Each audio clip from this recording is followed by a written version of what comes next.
নমস্কার বন্ধুরা, আজকের ভিডিওতে আমরা আলোচনা করব জিএসটিআর 9 অ্যানুয়াল রিটার্ন নিয়ে। সারা বছর আমরা জিএসটিআর 1 আর জিএসটিআর 3B ফাইল করি, কিন্তু বছরের শেষে একবার পুরো বছরের সারাংশ জমা দিতে হয়। এটা কি বলে জিএসটিআর 9, অর্থাৎ অ্যানুয়াল রিটার্ন। এই ভিডিওতে আমি আপনাদেরকে জিএসটিআর 9 কি, কাদের জন্য বাধ্যতামূলক, কোন কোন তথ্য দিতে হয় এবং কিভাবে জিএসটি পোর্টাল থেকে ফাইল করতে হয় সবকিছু বিস্তারিতভাবে বুঝিয়ে দেব। তো হোয়াট ইজ জিএসটিআর 9? জিএসটিআর 9 হলো annual return under GST act. এটা বেসিক্যালি এক বছরের সব রিটার্নের সারাংশ। যেসব ব্যবসায়ের অ্যানুয়াল টার্নওভার 2 কোটি টাকার বেশি, তাদের জন্য জিএসটিআর 9 কম্পালসারি। যাদের টার্নওভার 2 কোটি টাকার কম, তাদের জন্য অপশনাল। আর ডিউ ডেট সাধারণত পরের বছরের 31শে ডিসেম্বর। Who should file? এবার দেখি কাদের জিএসটিআর 9 ফাইল করতে হবে। রেগুলার ট্যাক্স পেয়ার, এদেরকে ফাইল করতে হবে। কম্পোজিশন স্কিম ট্যাক্স পেয়ার, আগে জিএসটিআর 9 ছিল, এখন অপশনাল। ক্যাজুয়াল ট্যাক্স পেয়ার, এদের লাগবে না। ইনপুট সার্ভিস ডিস্ট্রিবিউটার আইএসডি লাগবে না। নন রেসিডেন্ট ট্যাক্স পেয়ার, এটাও লাগবে না। জিএসটিআর 9 ফর্ম ডিটেলস, আমরা যেটা দেখবো জিএসটিআর 9 করতে গিয়ে, যে একটা তো থাকবে বেসিক ডিটেলস, যেমন GST IN, legal name, trade name, financial year, details of outward and inward supply, যেমন B2B, B2C, export, SEZ supply, reverse charge and reverse charge inward supplies, ITC, input tax credit details, tax paid summary, আর previous ইয়ারের adjustment, আগের বছরের amendment বা correction, other information, demand and refunds, late fees, penalty, interest. কিছু important point আমাদের মনে রাখতে হবে।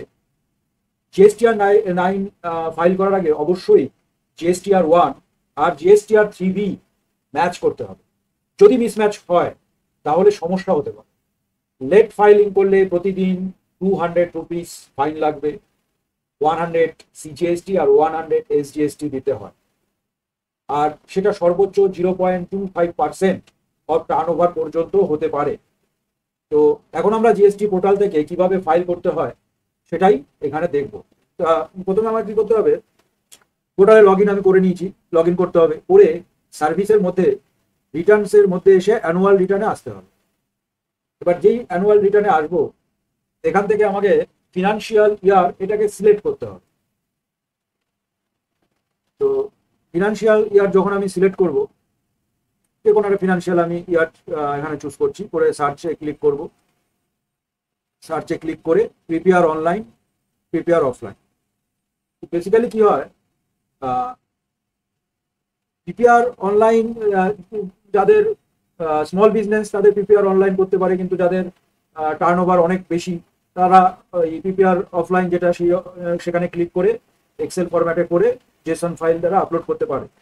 তো সেটাই আমরা আজকে পোর্টালে দেখবো, সেটা কিভাবে করা যায়।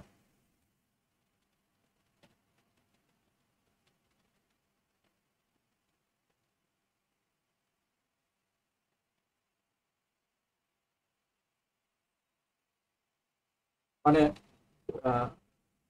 বড় ব্যবসা, যেটা বড় ব্যবসা ক্ষেত্রে অনেক ইনভয়েস থাকলে অনলাইন প্রিপেয়ার কঠিন হয়, তখন অফলাইন ইউটিলিটি ব্যবহার করতে হয়। জিএসটি পোর্টালে download offline tools annual return utility download করে এক্সেল টেমপ্লেটে খুলে তারপর সেটাকে ফাইল করতে হয়, এবং ফাইল সেভ করে জেসন ফাইলে কনভার্ট করতে হবে। তারপরে পোর্টালে গিয়ে annual return upload Jason file সেটা আপলোড করতে হবে। আর এবার আমরা যেটা, যদি আমরা আমাদের ব্যবসা বিজনেস ছোট হয়, সেক্ষেত্রে আমরা কি করতে পারি, সেক্ষেত্রে কিন্তু আমরা একদম প্রিপেয়ার অনলাইন অপশানে ক্লিক করেই এটা করব। তো এখন দেখা যাক, এখানে যখন আমি প্রিপেয়ার অনলাইনে ক্লিক করব, ক্লিক করলে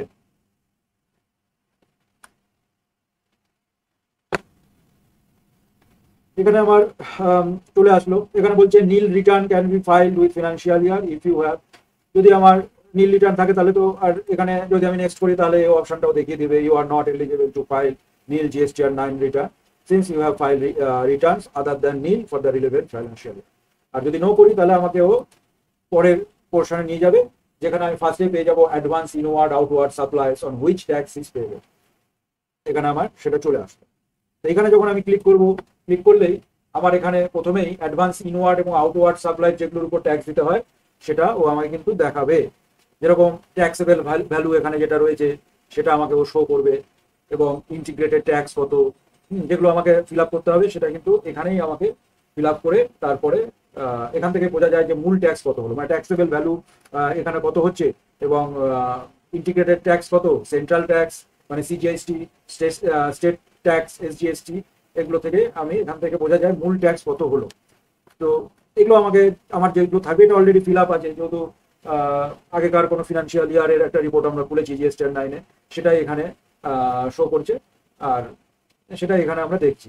তো এটা যেহেতু অলরেডি ফিল আপ আছে, এখানে যদি যেগুলো আমাকে যদি পরের ইয়ারে ফিল আপ করতে হয় তাহলে আমাকে কিন্তু এটা খুলে এইভাবেই ফিল আপ করতে হবে। এগুলো ফিল আপ করার পরে সেভ করব, সেভ করে এখানে ব্যাকে চলে আসছি। ব্যাকে চলে এসে এখানে আমি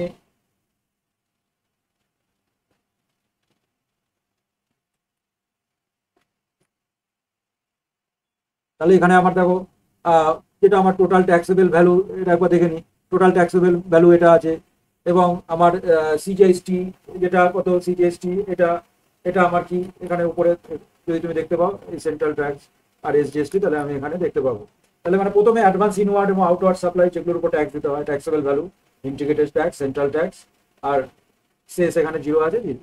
এবার ব্যাক করে গেলাম, ব্যাক করে যাওয়ার পরে এবার কোনটা আসবো, তারপর outward supplies on which tax it not payable. এই সেকশনে দেখানো হয়েছে যে কোনো আউটওয়ার্ড সাপ্লাই ছিল না যার উপর ট্যাক্স প্রযোজ্য নয়, যার জন্য এটা জিরো আছে, মানে কোনো রকম আউটওয়ার্ড সাপ্লাইজ এখানে ছিল না এবং তার উপরে ট্যাক্স এখানে প্রযোজ্য নয় আর কি। আবার ব্যাক করে যাচ্ছি, তারপরে এটাতে আসছি আইটিসি অ্যাভেল।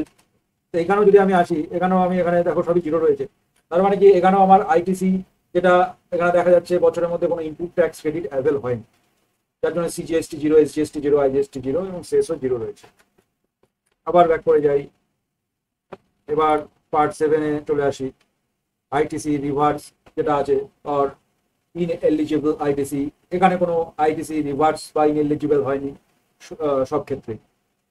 আবার এটা আমরা ব্যাক করে চলে আসি। ব্যাক করে আসলে পরে আমরা যেটা দেখতে পাবো আদার আইটিসি রিলেটেড ইনফরমেশন, এখানেও যদি আমরা দেখি, এখানে যদি আমরা দেখি তাহলে এখানে আমরা কি দেখতে পাবো যে সিজিএসটি একটা আছে, এসজিএসটির একটা অ্যামাউন্ট আছে, আর আইজিএসটি বা সেস জিরো। এটি সাধারণত ITC claimed on capital goods বা আদার অ্যাডজাস্টমেন্টই বোঝায়। তারপরে আবার ব্যাক করে আসি, পরেরটাতে যাব। এটা কি আছে, tax paid as declared in return, মানে কি সারা বছর আমাদের সারা বছরের মধ্যে ফাইল করা রিটার্ন অনুযায়ী ট্যাক্সের বিবরণ এখানে থাকবে। ট্যাক্স পেবেল, এখানে একটা ট্যাক্স পেবেল রয়েছে, পেইড থ্রু ক্যাশ যেটা আছে, পেইড থ্রু আইটিসি যেটা আছে, এখানে সেই ডিটেলসগুলো কিন্তু এখানেই থাকবে। এখানে আমরা সেগুলো কিন্তু দেখতে পাচ্ছি, এখানে যে সেগুলোই রয়েছে যে আমরা ট্যাক্স পেবেল আমাদের কত ছিল, বা আর পেইড থ্রু ক্যাশ, ক্যাশে আমরা কতটা পে করেছি, হ্যাঁ, আর তোমার হচ্ছে পেইড থ্রু আইটিসি, আইটিসির মাধ্যমেই বা কতটা পেমেন্ট হয়েছে সেটার বিবরণ কিন্তু আমরা এখান থেকে পেয়ে যাব। কিছু ট্যাক্স সরাসরি ক্যাশে, বাকিটা আইটিসি ব্যবহার করে দেওয়া হয়েছে। আবার ব্যাক করে আসি, এবার কি হবে, transaction declared in next financial year, সেটাতে আমরা চলে যাই। এখানেও ট্যাক্সেবল ভ্যালু আর কি আছে, ট্যাক্স পেইড আছে, সবই এগুলো সবই তোমার খালি রয়েছে, এগুলো দরকার নেই আর কি, সেই জন্য। আবার যদি আমি ব্যাক করে আসি, কোনো রিফান্ড বা ডিমান্ড যদি কিছু থাকে সেটা যদি আমরা এখানে দেখি, রিফান্ড ক্লেম বা পেন্ডিং ডিমান্ড, এগুলো কোনোটাই দরকার হয়নি। তো এগুলো যেগুলো আমাদের দরকার বা নেই সেগুলোর মধ্যে আমরা এগুলো এখানে ভেতরে ঢুকে ঢুকে এন্ট্রি করবো, বা যেগুলো আমাদের দরকার সেগুলো দেবো। লেট ফি পেবেল, লেট ফি বা পেনাল্টি আমাদের কোনোটা প্রযোজ্য হয়নি, দরকার লাগেনি। তো এইভাবেই আমরা কি জিএসটিআর 9টাকে এইভাবে আমাদের করতে হয়। তো মেনলি যেটা আমরা জিএসটিআর 9 আমাদের যেটা মনে রাখতে হবে, এটা হচ্ছে অ্যানুয়াল রিটার্ন, এবং যে ব্যবসায়ীদের অ্যানুয়াল টার্নওভার 2 কোটি টাকার বেশি তাদের জন্য জিএসটিআর 9 কম্পালসারি, যাদের টার্নওভার 2 কোটির কম তাদের জন্য অপশনাল।